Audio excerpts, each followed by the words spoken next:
Hey folks, welcome back to Galactic Civilizations 4. So we've just had version 3.0 be released, and it's a big patch, and it makes some quite fundamental changes to the game, particularly in terms of the excellent new map generation. The stars are now kind of clustered together, and it just changes the game in a big way. I'm going to show you as we play anyway. I always have to make a disclaimer whenever I play one of Stardock's games, which is I work for Stardock, so you will hear me praising the game a lot, but you need to take it on, take it with a big grain of salt, because I do work for the developer. I do have a conflict of interest. It does me good if this game sells well, alright? So I'll be completely honest about that. However, Stardock do not hire me to be a sycophant, and I will be honest about the issues that there are with the game still. I think this is by far the best iteration of GalCiv that we've had yet. And I mean, I didn't play GalCiv 2 a whole lot, and I know that is the one that everybody remembers very fondly. I quite liked GalCiv 3, but I didn't love it, whereas GalCiv 4 I love. I think this is a really good game now. And version 3 is really a huge improvement in many ways, particularly in terms of just extra user interface, better user interface, that kind of thing. It's just polishing GalCiv up, and there's still a few little loose ends here and there I think that need looking at with GalCiv, but for the most part this is in a good place, and I've been really excited to actually start a new game of this because it's been a while since I've played. Another heads up is that I don't always manage to finish GalCiv series, okay? I'm going to try to finish this one, but we'll see how it goes. This is a game that I can just pick up and play though. I just think it's really good fun. Okay. It might be as well that the episode lengths are a little bit longer than normal. I'm decided that I'm going to play as... Hold on a minute. There we go. I'm going to play as the Torians. So who are the Torians? The Torians were slaves, basically. They were... Early on in the Galactic Civilizations history, they were enslaved by the Drengin Empire, and the Drengin basically using them for food. They were eating the Torians. They were like snacks, and so they've broken free, and they're actually very formidable as a result. They're actually a really interesting faction, and they're as a civilization they're pretty powerful as well. They've got this fertile ability, which means you get a big growth bonus. This is the big thing that this does. It also gives you a bunch of workers and population as well. Sorry, it gives you a bunch of workers too. So is it just 2 citizens? Oh, okay, yeah, so it grants you 2 extra citizens, but that's still pretty useful. That's a big head start actually, and then you get a couple of population growth techs as well that other people don't get access to. So yeah, they're pretty good. We also get this unwavering ability. This is incredibly powerful actually. Colonies are much harder to culture flip, and access to the unbroken spirit technologies. Now I forget what these ones do actually. Okay, this boosts hit points, defense. Okay, yeah, these are defense. This is like war stuff. So, but they get they're more difficult to flip. So we get plus 200 rebellion points, and we get plus 5 intimidation and plus 5 persuasion. So we're actually quite good in diplomacy as well at getting the things that we want. Okay, so this is the Torians are. Yeah, they're serious. They're serious about never being slaves again, and they will go to war if they need to. They are not afraid to. Yeah, they're not a pacifistic nation. Don't mistake them for the Torians or something. They are very much. They've got decent culture output, but they are very much about. There are some modern world equivalents that I can think of, but I don't want to talk about politics. Let's just say that they're very much like, get off my lawn. All right, so I'm going to play as the Torians. What else have they got? They've got fast +1, which means their ships. Sorry, it's fast +2 actually. Oh, that is good. Yeah, so their ships are really quick. So that's one big bonus they get. They also get explorers, which gives you more ship range and more sensor range. These guys they're not quite as impressive as the Mimot Brotherhood for expansion, but they're pretty good at expansion. So, and I'm pretty good at expansion in GalCiv now. So what you're going to find is, providing I get a decent start, we're going to be able to quickly expand out. And I think some of the decisions that are going to be fun at the start of the game are just quite how far, how much expansion we do. I'm going to put the game on Genius now. The difficulty levels, I should win Genius. It's possible that I might lose, but we'll see. It depends on the start and what's going on with the game. I'm going to keep everything else pretty much as it is. I do quite like having more minor races. And I like to have less of the hostile entities, actually. Civilization proximity, I'm going to put on not too close. We're on a gigantic map. That's going to take too long. I think... So, one of the things that version 3.0 has done is created this sector layout slider. So this is the old uniform distribution where basically the stars were just kind of like pretty evenly spread, you know, with very little variation. But now they actually cluster together. You'll see this as we actually go into a map. We've also got these hyperlanes, star hyperlanes. Star hyperlanes basically link different clusters in a sector together, and they give you a big movement bonus. They're very, very interesting strategically. Very, very cool thing. Star frequency. I like lots of stars in the game. I think I'm going to leave that on common, and I'm going to put habitable planets on occasional. So we're going to get more stars. So this means there's going to be more... no, actually, you know, for a Let's Play, I'm thinking maybe I don't want it too crazy. What we could do is we could make the habitable planets common and the star frequency occasional. That might make an interesting thing. And I want a bunch of sectors. I like playing with the sectors. I think they're really good. Let's see how big this game's going to be. Oh, I'll just check the advanced settings. Do I want to disable AI surrendering? Yeah, I think so. I like to disable tech brokering. The rest of it we can just leave as is. The game ends basically when you want it to, at least for me.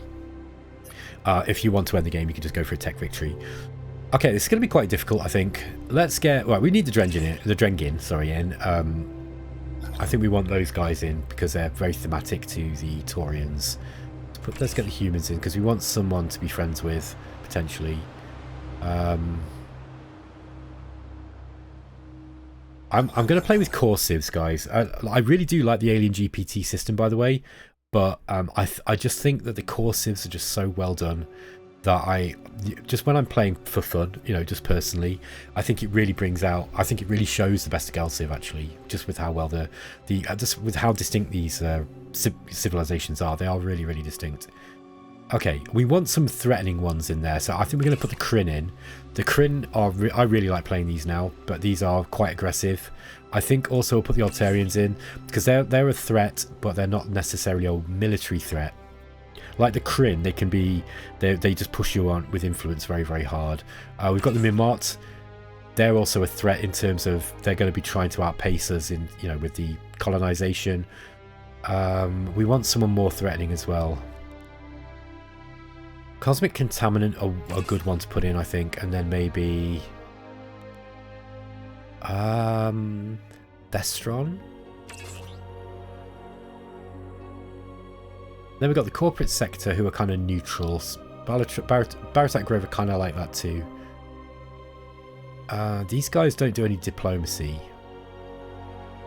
I might get rid of those and put someone like the Yor in. We've got 1, 2, 3 really nasty civs who are aggressive and basically belligerent. Putting the Yor in there as well could be pretty interesting. That might, yeah, it's going to make the game quite hard. But I think, look, when you set up a game of GalCiv, right, it's very important to pick the civilizations that you play with. And it's one of the reasons I think that players who come to GalCiv, they put 20 hours in and they kind of go, I don't really get it. I don't think it's a very good game. One of the problems with GalCiv, in my opinion, is that you need to play GalCiv quite a lot to really get the best out of it. That's because you start to understand how the different factions play, the civilizations, and how that they will play off one another and create interesting dynamic situations together. And I think often it's, you know, if you don't know what you're doing, you can just put in a bunch of civs that are very, very passive, or you put in a bunch that are just really aggressive and just all go to war with you. You really want to mix if you want to create some dynamic situations.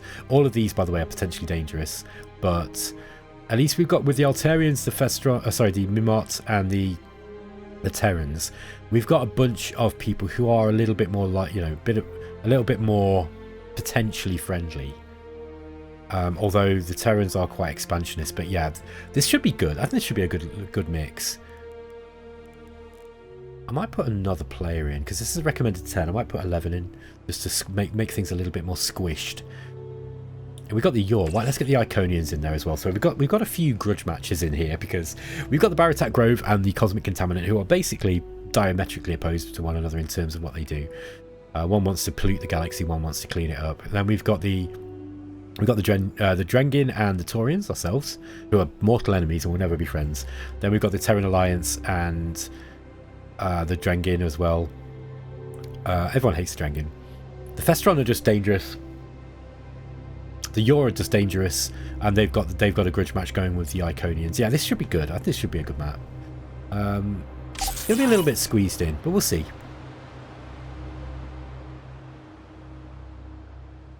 So we're just going to wait for the game to boot in.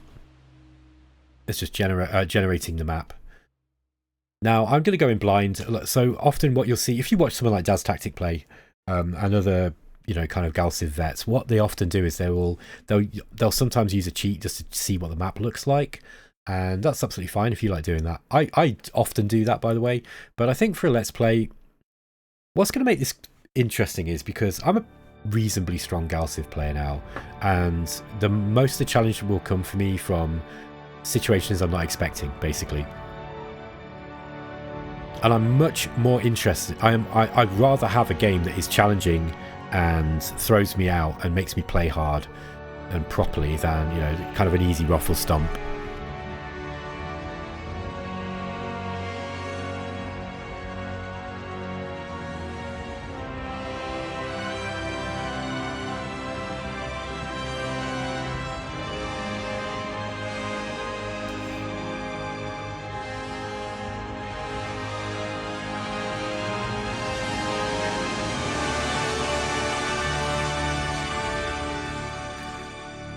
Oh man, this never get old. This never gets old. And you know what, right? I say this a lot. I've said this before I even joined Stardock, right? In the face of incredible odds. But Stardock have got some talent, and they punch above their weight in terms of the stuff that they can do. It's so impressive. Right, let's see what we can do here.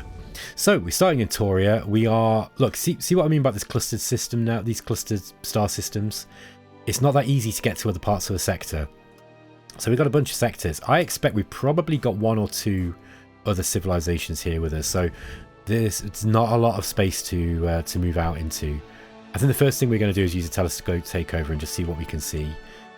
We've got an orange star here that looks promising. This one here too. But we need to leapfrog to those. Let's see what we can. Let's see what we can see here. Okay, that's nice. Okay, so we've got one potential colony here as well. Alright, so that's something we can potentially move out towards. We'll send some probes out this way too. We've got a starting probe, so we're going to send our probe out. Let's send it directly out this way. Okay, so the Torians start in Taurus, and we've got Pearl, and we've got Deep. Deep's a damn good colony, look. It's almost like a... Yeah, it's a class 5. We've got 2 class 5 planets. They got a really, really good start. So, yeah. I mean, the Torians are quite a strong civ, I'd say. They seem to do well when the AI plays them as well. Okay, this is a new thing we've got, which is the fleet supply. I've seen some people complaining already about this before they've even played it. So don't worry about the fleet supply. It's not there to stop you from building, you know, lots of ships. It's there to stop really excessive strategies where people just build, you know, they swamp the map with dozens and dozens of fleets to kind of get around enemy defenses, and the AI just can't handle it. And it kind of stops the AI from doing it too, because the AI is really good in this game, and it will use whatever tools it's got. And so this was partly put in there, I think, to as a late game performance boost for certain computers. You got, like, you know, a less powerful computer that's going to help. Let's just get this capsule at the start of the game. And I think also it's, yeah, just to stop really excessively cheesy play. I used to just wait with my first colony to try and grab like one that's close by, you know, like another core world. But actually since then I've really rethought it, and I tend now to go for, wow, look at these, both really good planets. They're both oceanic as well. I don't think that makes any difference, by the way. I don't think that makes any difference in terms of them being colonies. I probably want this one first. I'm starting to value wealth in a big way. We'll keep this called as deep. That's what I mean, man. A lot of the animations in this game are so good. Considering the size of Stardock as a developer, they've just got such great talent, man. Like, people they've just picked some of the best talent in the industry. Colonial Leadership Council. Yeah, this is the first thing we're going to get. I think we're going to bang... Where should we put this down? We've got a good map here, I think. Okay. Now, if I remember right, Torians do not like pollution at all. So we've got to consider pollution when we're playing the game, because we want to leverage our fertile trait and ensure that we can get great growth. Actually, got more we've got more population than we need. All right, guys. Sorry, I had to step away for a minute. So let's just see what we can do here. Yeah, we got some useful stuff here. We've got an approval bonus. We're going to need that because we're going to get issues with pollution at the start of the game. We've got a nanite transmitter. We're going to create a warship. It's actually quite useful. I think we'll put our starting bonus fairly central. It's a shame we've got a wetland here, look, because we've got a couple of manufacturing boosts, but we've got a bit of a penalty here. That could have made a bit of a manufacturing area. I think with the Torians, you pretty much want to rely on cottage industry rather than going into heavy manufacturing. But we can try to find a planet where we can just assume that everyone's just going to be miserable anyway, and then get the industry on that one, and then we can build a bunch of industry and a bunch of entertainment districts. I think that's possibly one way we could do it. You can get a lot of approval boost on this planet, though. It's one thing. So Toria could potentially be an industrial centre. That's not a terrible idea. It depends on how you want to play. I quite like playing thematically as well in GalCiv. So sometimes I make decisions will be based on kind of just almost like roleplay stuff. Maybe we put our home city here. We're getting a manufacturing penalty, are we? No, we shouldn't do. Yeah, so we're going to get... what we'll do is, we'll put that down. Okay, we've now got a population cap of 12, so that's one thing that's nice about the Torians. You get a big amount of people at the start of the game. Torianism is not going to be a big deal for us right at the start of the game, I don't think.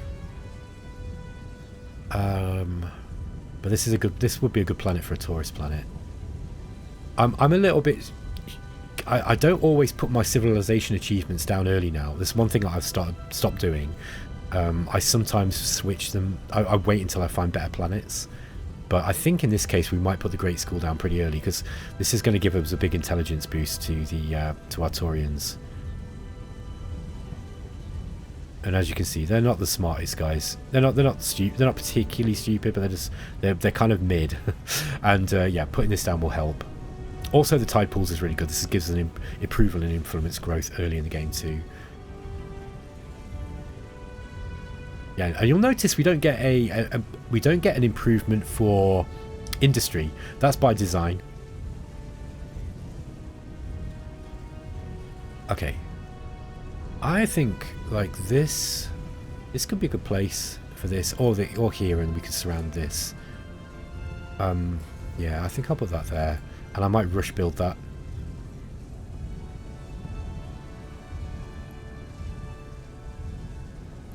Yeah, I'm going to rush build that, so we immediately get this intelligence boost. Yeah, look, so it's starting to get more intelligence. That's going to help us in a big way to get more research out. We're going to be relying on research. Let's get some workers too. This guy's got decent... Oh no, he's got terrible diligence. Okay.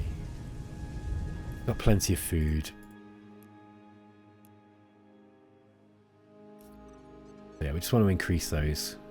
Yeah, the ones that have got poor diligence, though, we'll just leave the standard citizens for now. Okay, that's going to be that for that turn. Colonial policies we'll go for straight away, and let's get a probe.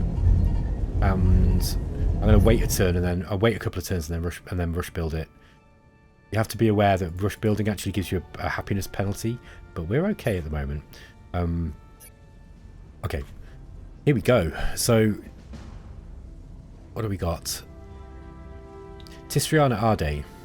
He's got egalitarianism boost. Okay, and research. He's a research governor, basically. Ancient cultist. Very nice. Okay, immediately let's just get him as Minister of Technology. Got any other good leaders? We want a Minister of Exploration with decent diligence. That's going to be this guy then. Founded a wildly popular underwater racing league, complete with neon-lit courses. That sounds awesome. It's actually a decent leader he is. Let's get him in here. Yeah, okay. So that's going to increase our ship range. Which doesn't affect our probes, of course.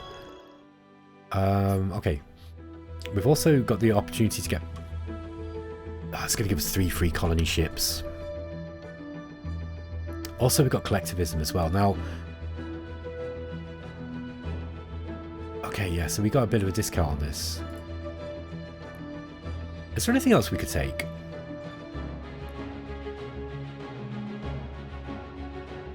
This one's nice. But pacifism doesn't fit the Torians. Nihilism would give us more income, which is pretty good. I'm not bothered about totalitarianism. This is also good. By the way, I think there are ways to get entrepreneurs now that don't necessarily require private property rights. I'm sure I saw when I was playing as the Kryn, there's an improvement you can build. Now, I don't know if that's something that's come across for all of the different civilizations or whether it was just for the Kryn. Yes, 3 colony ships is not to be sniffed at, is it? Also, we've got this homeworld influence for unification, though. Yeah, this is like the influence and approval one, isn't it? I haven't got a big problem with approval, but I do like the idea of getting fairness. I think that having the colony ships at the start of the game would be a really, really big bonus. I think before we pick that, though, we do want to grab... should we get this one as well? I'm so tempted to get that too.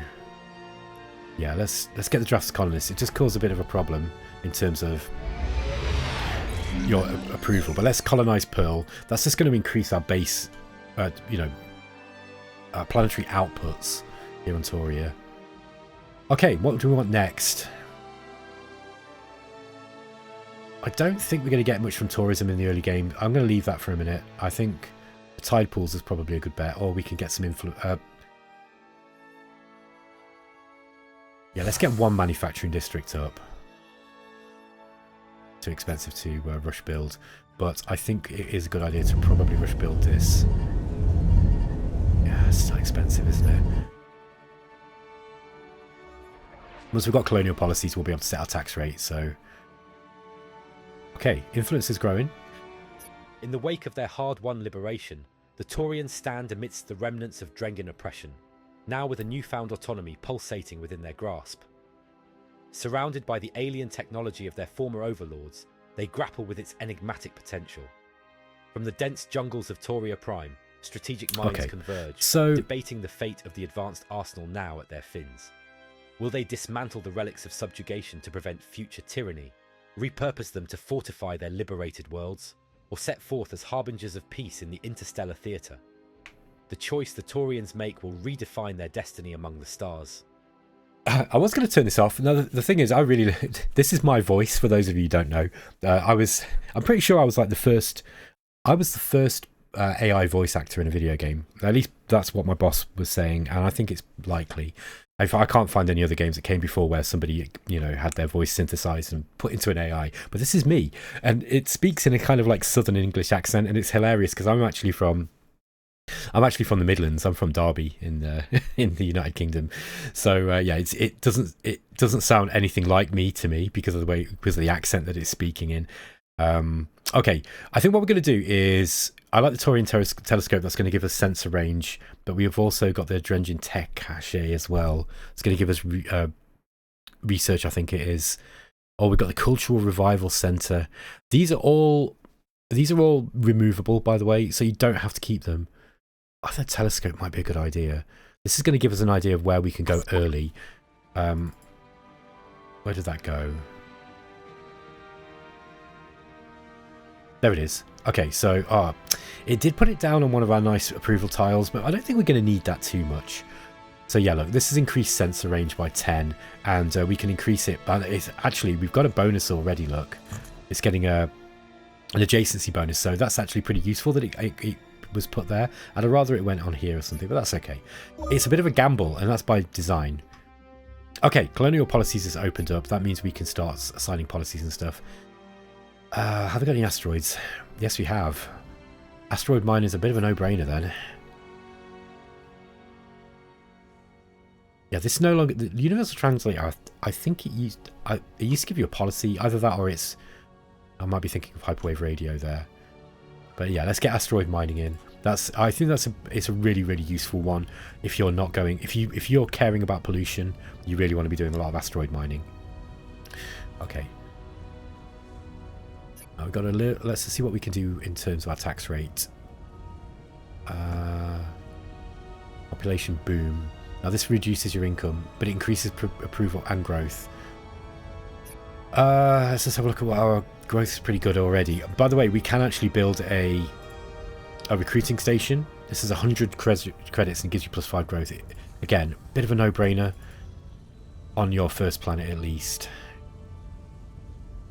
So we don't necessarily have to do this one, but this gives you the thing is about population boom. It also gives you an approval bonus. And look at that, approval bonus has actually made it that has just counteracted the income loss we get. Well, not completely, but in terms of don't use land exploitation as these guys. But yeah, in terms we're not getting as much money, but we can probably tax them a little bit more and still end up with a fair. Yeah, we don't need a lot of credits, but we don't want to have you don't want to completely reduce you to credits. A new generation has been born on the planet, the first that are likely to live and die on distant worlds. How should we best prepare them? I want to get the entertainer here, so hopefully we got a good one. He's not a great one, but he's better than nothing. And you'll see that if you look at the Kuroria Perez, he's a criminal. Look, he's a criminal. Like anybody who's worked in circus will know, entertainers are often and criminals often go in hand in hand. Yeah, look, he's actually given us a fairly decent boost for approval. He's not great. He's not great, but better than nothing. Okay. All right, so let's just see what we've got around us. Yeah, we're starting to get some decent colonies as well. Got an amazing class here.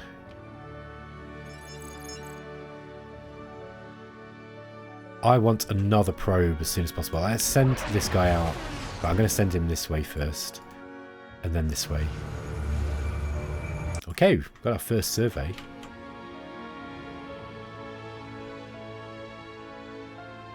Let's see what came from that.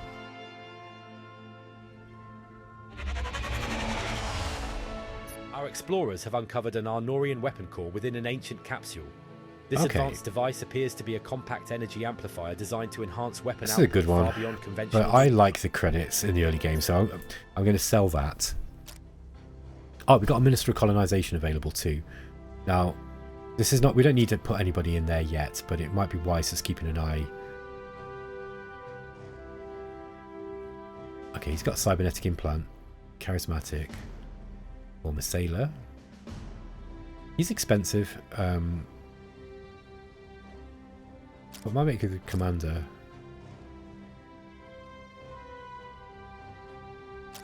Okay, we haven't got any factions available yet. Yeah, he's kind of expensive. That's the only problem with him. This guy would probably be an okay +5 wealth, +15% crime. The crime, that's a lot of wealth, by the way. But the crime is pretty brutal. And he's not going to be a good governor just because of how low his loyalty is. However, he might make a good governor. So, I'm sorry, Minister of Colonization. Anyway, let's continue.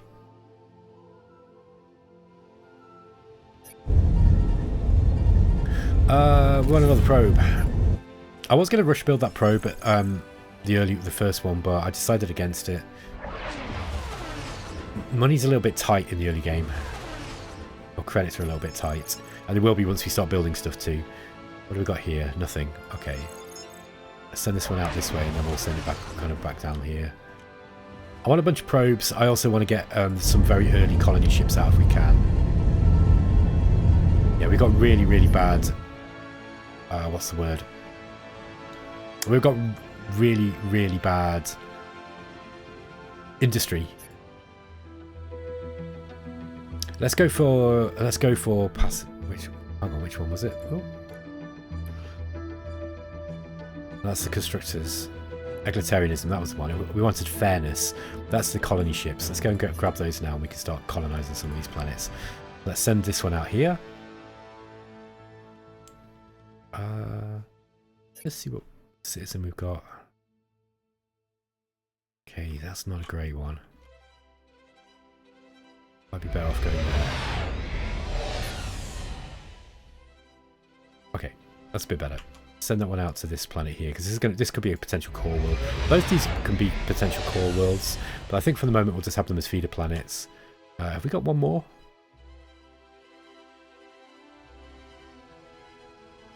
I don't think so.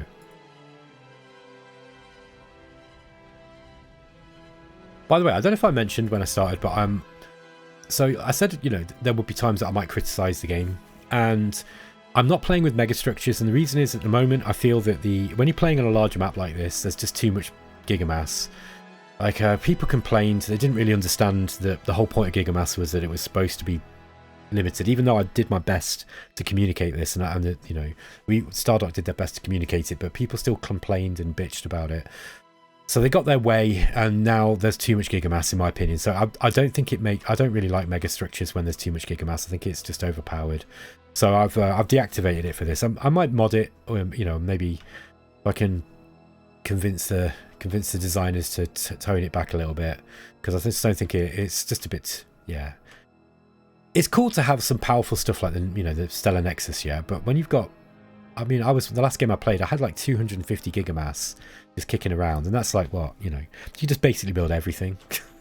And you know, when you can build everything that's super powerful, it just means nothing feels powerful, and I just felt it was a real mistake personally. That's one criticism you'll hear of me from GalCiv. Okay, I think we need to send this colony ship out in this direction, but we're going to need some more range, so we're going to have to find some way of doing that. I probably got that cultural ideological point a little bit early. Okay, asteroid mining. We've got what have we got? Artificial gravity. No, that's not the one. Planetology might be. This one might be useful for us early. Armed shuttles is also pretty good. This will give us a approval boost on the planet because we're currently undefended. Actually, they're not complaining about it being undefended. Oh yeah, there we are. Look, we are unprotected. So yeah, some of them will complain about it being unprotected if you're not careful. We actually just got a scientist look spawned straight in. We've got decent research. That's one thing I'll say about this game. Very, very poor manufacturing though. Let's get a worker. Get that guy as a worker. Again, these guys got low diligence. Okay. Oh, okay. So I was supposed to build something. So there we go. I think we're going to have to get some more manufacturing.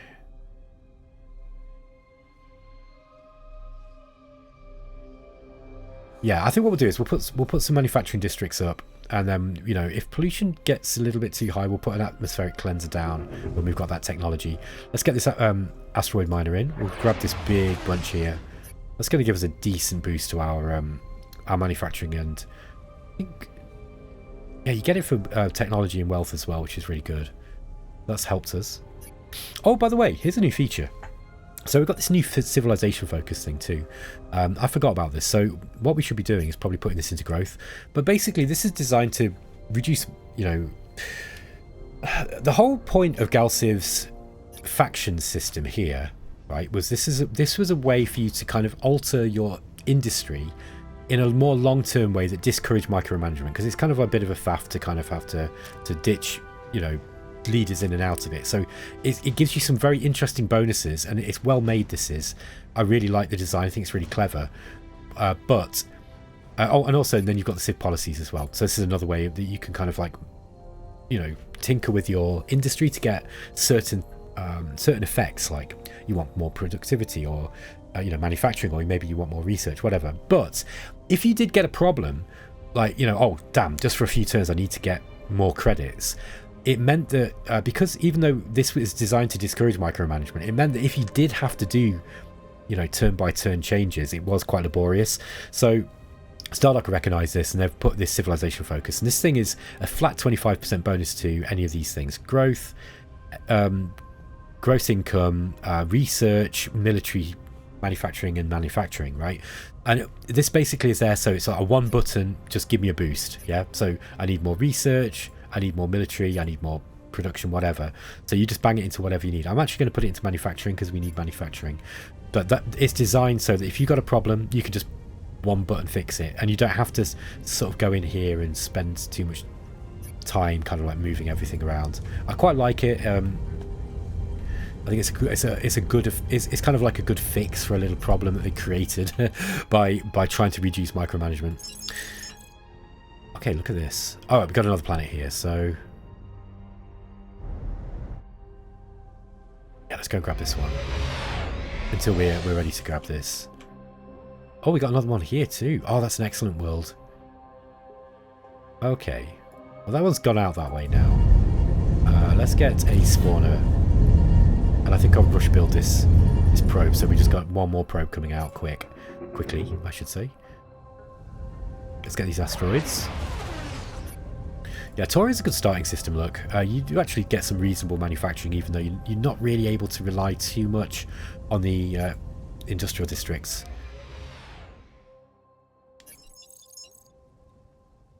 We've got this probe here.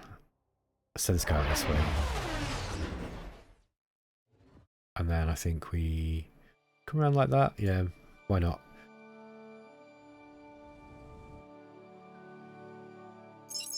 There's one probe going out this way. I've got 2 planets here. That one requires extreme colonization. Oh man! Look who we've got as neighbours.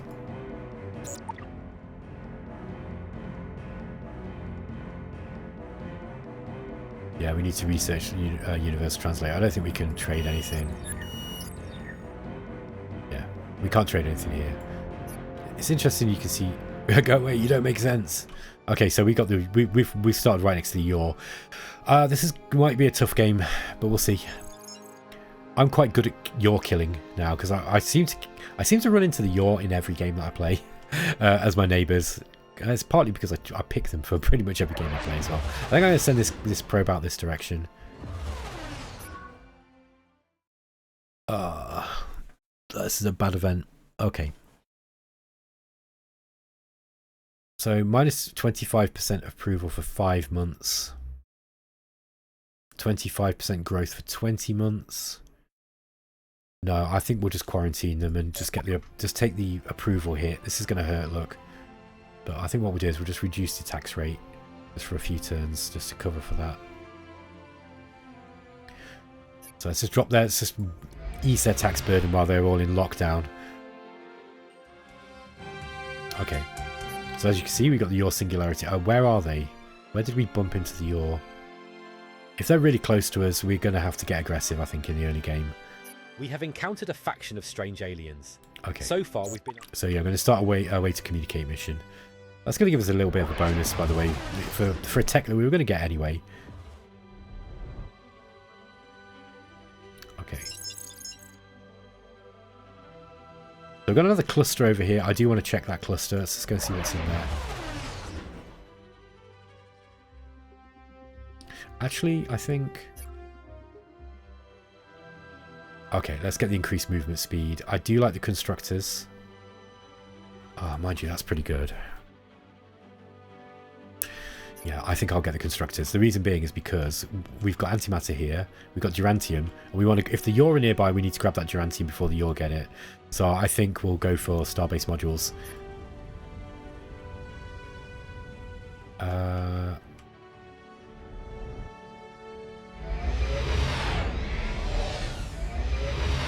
Let's go manually move these guys.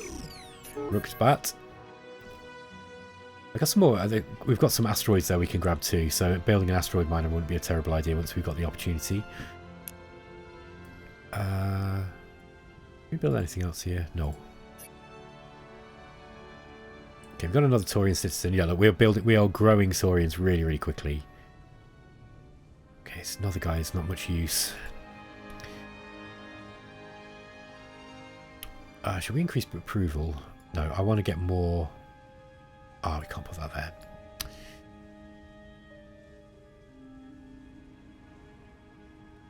Yeah, this shouldn't show if you're not allowed to put those there. It shouldn't show you.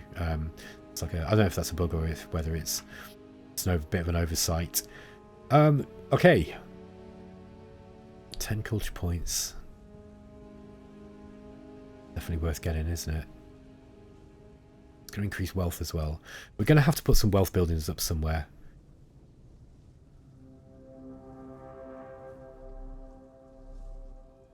We don't have any taxes, but once we've got out of this quarantine problem, yeah, super bacteria. So yeah, once we've got out of this quarantine problem, we can fix that. Let's just get another. I think I want this. Okay. Have we got another ship? Let's go and grab this one here, Field Bar 1. Okay, this is currently acting just as a feeder colony. It's a class 22, which is pretty good, and that's something we should probably turn into another core world, I'd say. Yeah, we can build supply ships. At the moment, though, I think before we start building supply ships, we probably want to be getting the colonies out of the way first. Yeah, okay, I think I'll do that. Okay, our flagship's leveled up. Let's just give it a movement upgrade with the command bridge. Got a whole bunch of artifacts around here, look. Let's just go and grab that one. Drifting amid the wreckage of an ancient battlefield, our ship has discovered a fractured but still humming Arnorian battle shield. The war between the Arnor and Dreadlords left many such relics scattered across the galaxy. This one, however, pulses with a faint. I'm going to grab that. That's a good weapon. We can put that on one of our commander ships and just make it really, really powerful. Okay, I've got another fighter here. I think we send this one out. This is going to go here because we're going to turn this into a core world, I think. Can we do that now? Yeah, I think so. Rugbat as well. None of these guys are suitable governors, though, look. Can we put him as in a governor? He's expensive, but good.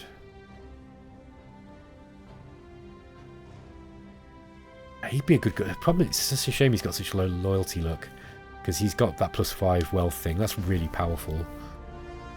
I think let's just spend the extra money, and we'll put this guy in as our. Let's get him as our Minister of Exploration. Is that right?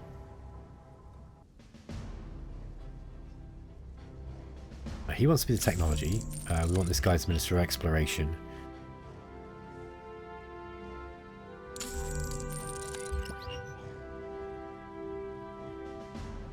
He's the research governor, isn't he? Let's just put this guy in. He's pretty good. We'll put him in as Theobar 1. I might change the name of that planet, actually, so we've got a bit of a better name on it. Can't do it here. We do it on this one. We're going to call it... What kind of planet is it, by the way?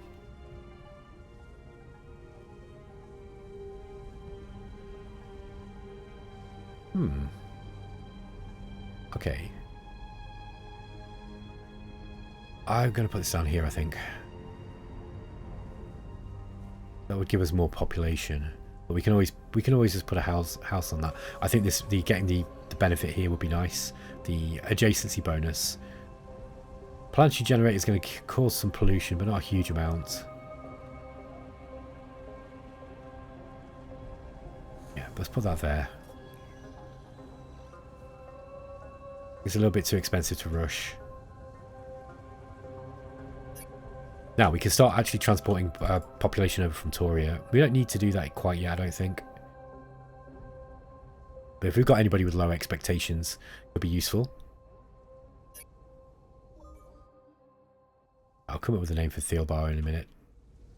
We've identified at least one planet we've colonized that is large. Okay, so we could turn Rookbat here into its own colony too. Just finding a leader that's suitable. This guy would do it. Yeah, he's okay. He's got slightly low social skills, but he'd probably do the job. Let's get him in there. So I like to manage as many colonies as I can, by the way, if it's, you know, if it's worth doing. It's a desert planet. The Torians are going to hate this place, but it's wealthy.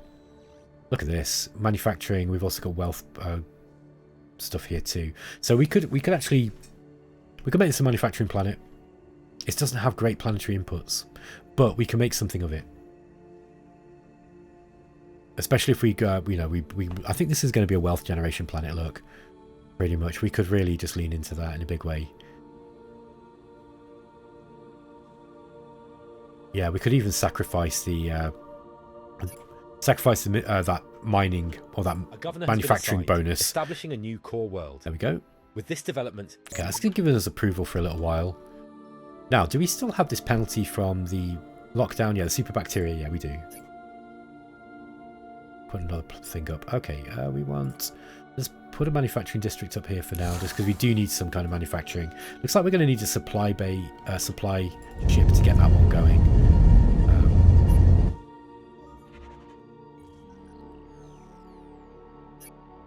Okay. Now this is going to get a feeder world in. That's going to help big time. Yeah, look, now we've got some real manufacturing going in.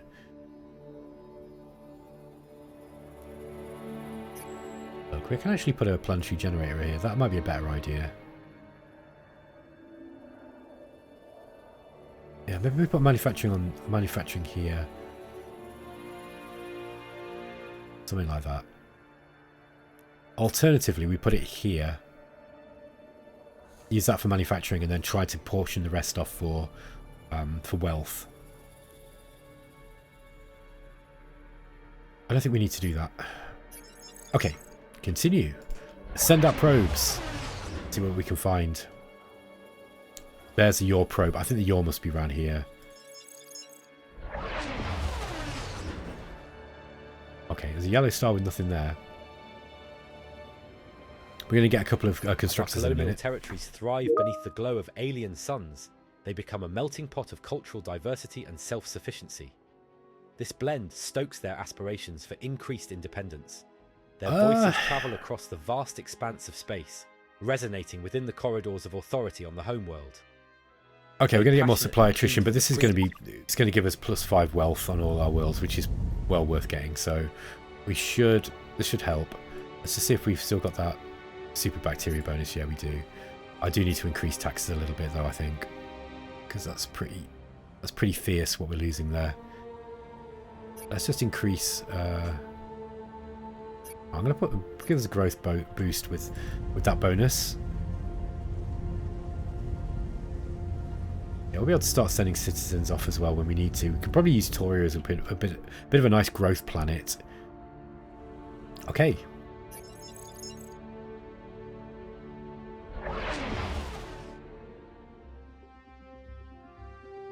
Who should we send off?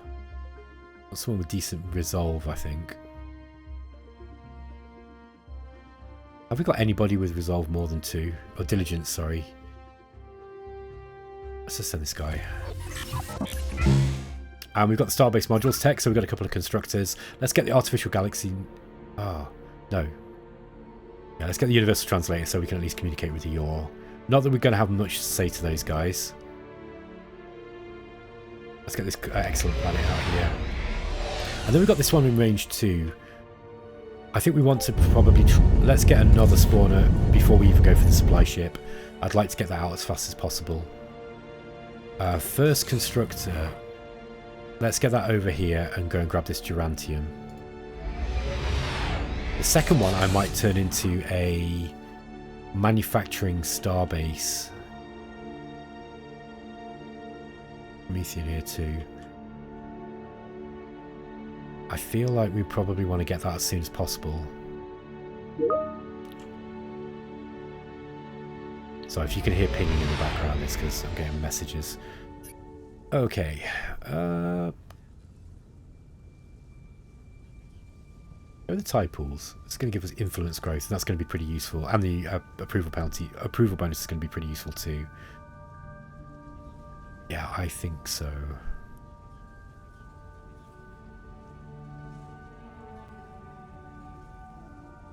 Where do we put it though? I love GalCiv. I love this. You know, adjacency bonus puzzle. It's just so fun. And I'm not particularly great at min-maxing it, to be honest, but I just find it really good fun. I've said this before when I've played, but I think the explore, expand, exploit phase of GalCiv is the best in any 4X. I think it's just really good fun, man. So many options. Tide pools would be a good one, wouldn't it? I think we probably want to put this up. This is going to give us a hang on. This is going to give us a bonus to everything. So no matter where we put it, we're going to get a bonus. Let's put this down here.